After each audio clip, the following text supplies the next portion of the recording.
Your Majesty, Excellencies, ladies and gentlemen, it's my utmost honor to be here today. I would like to express my deepest gratitude to the Franklin and Delano Roosevelt Institute and my host in the Kingdom of the Netherlands for organizing this splendid ceremony. As a Minister of Foreign Affairs of the Republic of Poland, I have to say that this commemoration is also a great honor for the nation I represent. On the outbreak of the Second World War, President Roosevelt said some words that are well remembered, especially in my country.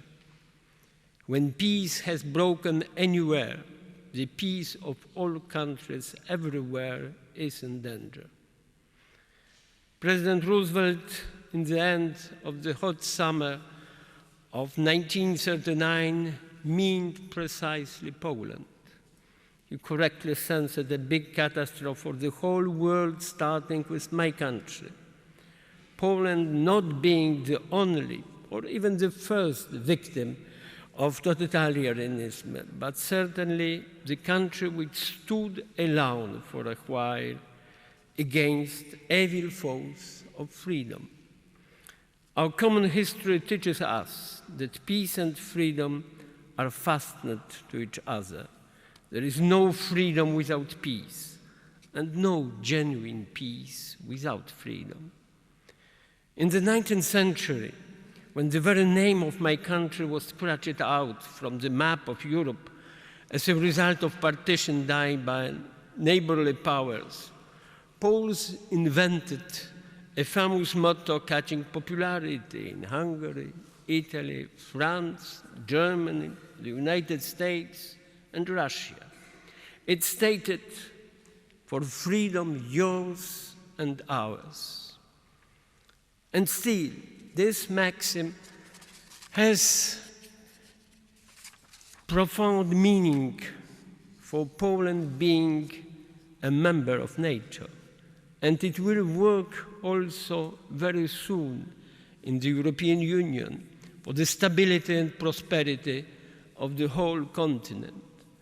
And I have in mind also that the Dutch-Polish friendship forged in the battles of the World War II can serve us now as a tremendous tool of assistance and help in Poland's accession to the European Union.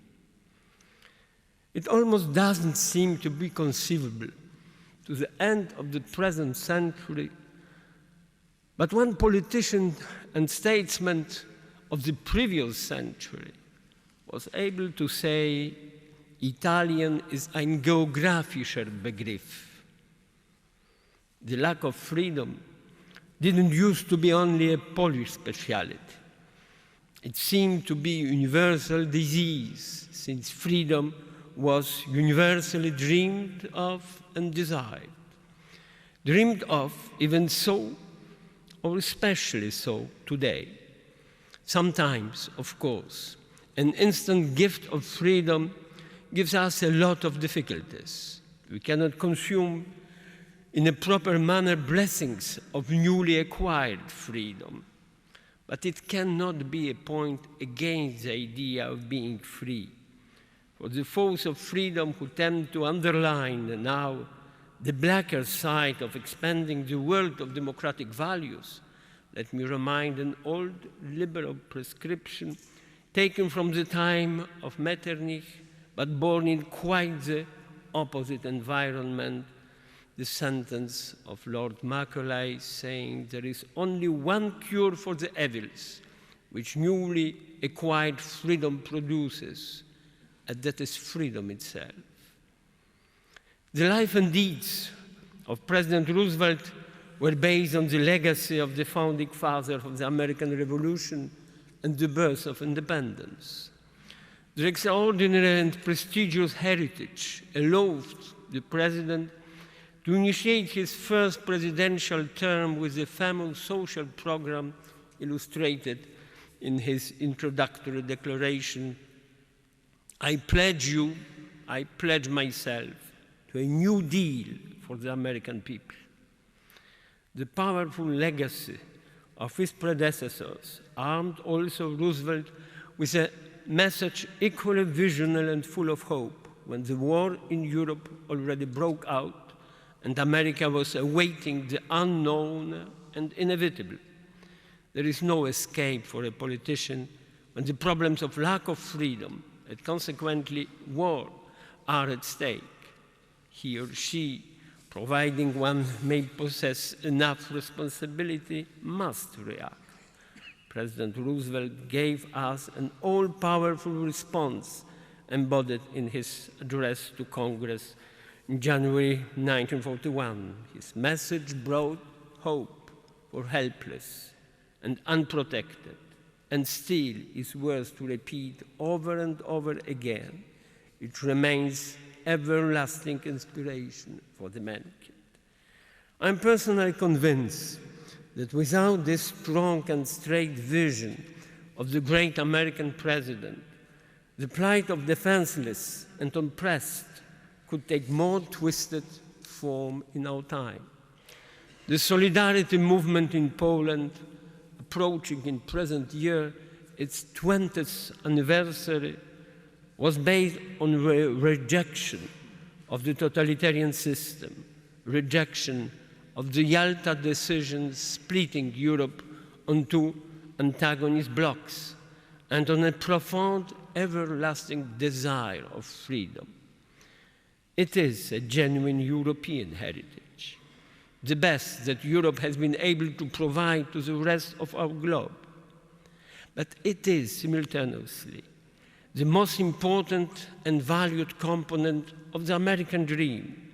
This truly transatlantic legacy has a long story in my country, including from the start, bearing in mind only American leitmotifs. Events like Kościuszko's and Pulaski's participation in the American Revolution. Then came to the United States the Polish émigrés from our uprisings in the 19th century, and immigrants not being free from want in their homeland. During World War II, American place over the Polish sky brought necessary minimum hope for our lives. During the communist era, the best the United States produced was indicted in Poland. But the American dream of the Polish stock, unique somewhat maybe in the United States itself, but not necessarily in Central and Eastern Europe, was preserved in semi-privacy in almost all of family homes. It stood firmly and grew and finally inspired our bloodless solidarity revolution. The birth of solidarity was based on the 4 essential human freedoms. Everyone involved, millions to be precise, felt it was this way. They still do, and they will do. Give me the liberty to know, to utter, and to argue freely according to conscience above all liberties, said Milton.